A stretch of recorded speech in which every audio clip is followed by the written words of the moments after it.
Hello, everybody. This is part 2 in my Back to the Basics planner series. Part 1 was all about the systems and setting up this system productivity notebook here. And I'll link to that below so you can look at that one if you want to. This part 2 is about making your planner your own, making your planner work for you. And I'll show you some of the sections. I've added sections to this. You do not have to keep your planner just the way it is, just the way it comes from the store. You can make it work for you. And that will involve different sections for you than for me. But I just want to show you how I'm making this work for me, and hopefully you'll get some ideas about making your planner work for you better.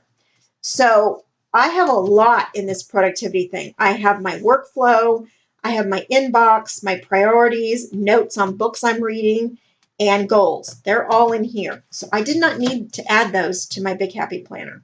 But what I did need were some sections, some specific sections. And I've just got through the end of the year here through December. So I have plenty of room. I don't typically keep more than 6 months, sometimes only 3 months in my planner at a time. Okay, so these sections back here that I'll show you, I have 4 sections I've added. This for me is post plans. So when I have some content that I'm going to do, not just post content, videos, blog posts, they tend to run together.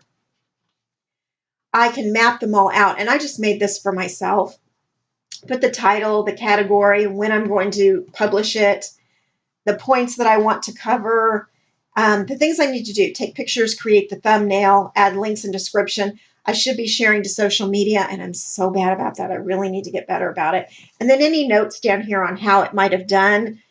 You know, was it a successful? Did people like it? That kind of thing. Did I get comments?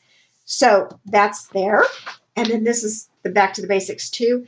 I don't always make one of these out for every piece of content blog post, but the ones that I want to make sure I cover everything, not if I'm just making a card and showing you how to make that card, I don't need to map this all out. I can, but I don't really need to because it's one of those things that just, it kind of comes naturally to me, more naturally than others. And so making a card, I'm just putting the card together and filming it and talking to you about it. So I don't need to map it out quite this intensively. Okay, this section is called Post Ideas. So it's my content ideas here. And I've got a section for productivity and planners. I've got a section for mixed media, and I have a section for paper crafts.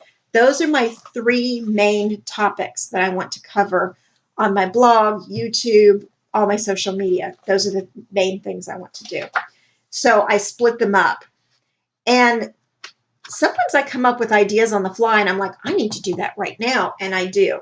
I write it into my schedule and I do that right now. But this is nice to have this list and to plan things out ahead of time, because you're not always going to come up with something on the fly. On Friday when I do filming or Saturday when I do filming, I'm not going to come up with all of the ideas for the next 2 weeks just like that. So when I'm sitting in the living room with my husband or there's a show playing in the background, I have severe ADD. I just don't watch a show. I have to be doing something at the same time. I'm jotting down ideas for different posts, different content. So I needed that section. Okay, so this section is my projects. And they aren't just work related. Right now they are, but in the future, I will be putting projects for around the house, maybe some health things I want to do and change.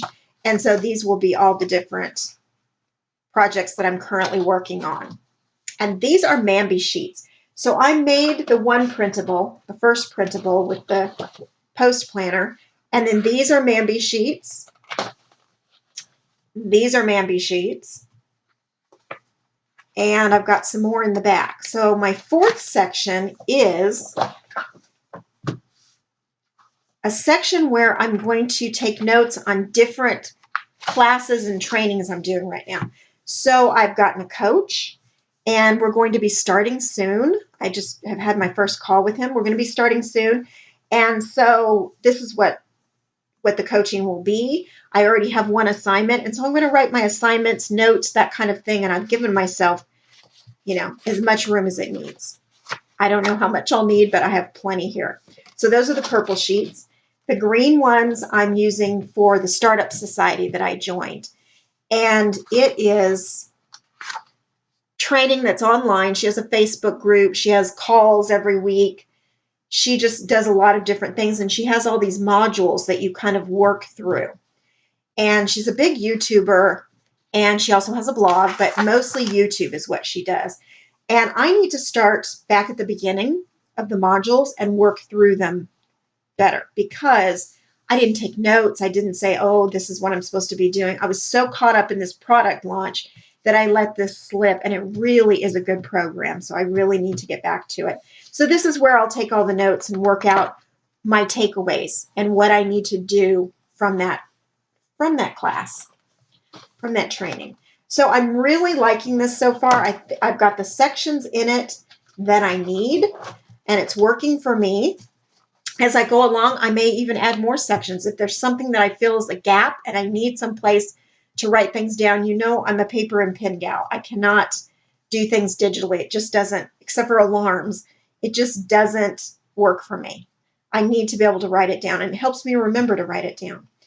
So anyway, I hope you will make your planner work for you. Don't just take a planner and try to work yourself around the planner.